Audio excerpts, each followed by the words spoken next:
Arizona police caught on camera beating an unarmed man of color in the face until he became unconscious because he wouldn't sit down. Police in Arizona were caught on surveillance camera beating a man of color in the face until he became unconscious, for no apparent reason.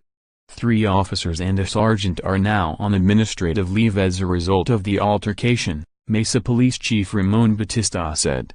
The police involved in the beating of the name identified as Robert Johnson said they used physical force on him because he wouldn't sit down, according to Fox 10 News. Batista only became aware of the incident 1 week after it occurred, thanks to a local pastor.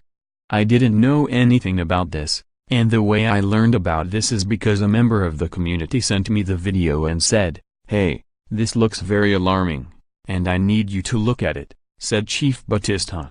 "I examined it, and I immediately opened up an investigation." That community member was Pastor Andre Miller. "The officers who initiated this assault need to find another vocation," Miller said. "And I am not anti-police, I am not pro-police. I am pro-community policing." He added, "Somewhere along the lines, we've lost the protection aspect and the serving aspect, and it's become a militant force, if you will, against citizens, and that's not okay for me." The video footage, which lasts roughly 1 minute, was captured at an apartment complex on May 23. The full video shows the police patting down Johnson moments before kneeing him in the lower body and repeatedly punching him in the face, making it clear that they were aware he was unarmed, according to Fox 10. Johnson can be seen leaning back against a wall beside an elevator, checking his phone, when 4 members of the Mesa Police Department begin closing in on him. As the 4 policemen proceed to pummel him, the elevator doors open with 2 additional officers on board. At first, the officer closest to the elevator exit waits, appearing to evaluate what is happening right in front of him. As Johnson begins to drop to the floor, the 5th officer is shown putting a hand on one of the original 4 officials' shoulder, and eventually making his way through the 4 law enforcement officials to Johnson, who is now unconscious on the floor. The officers and sergeant, together, move Johnson's unconscious body over a few feet, and proceed to restrain his hands and legs. The entire time this was going on, another man in plain clothes can be seen in the lower right corner of the video.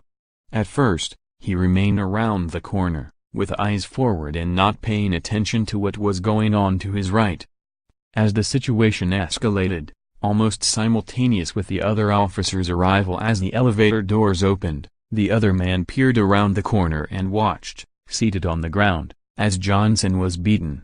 As the police cuffed Johnson, one of them turned his other man seated around the corner, making him stand up with his hands on his head to be searched.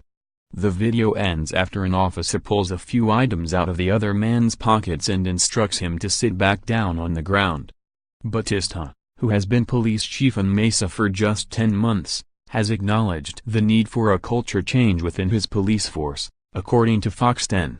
"There's going to be a special directive that says that we will not strike somebody in the face or in the head unless they are showing us active aggression," he said. Mesa Mayor John Giles said he would reserve comments on the incident until the Mesa Police Department conducted its full investigation.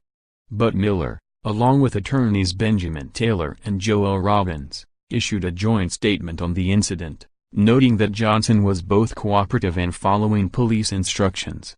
The misconduct of these officers would have gone unnoticed if it had not been captured by surveillance videos at the apartment complex where the assault occurred, the statement read.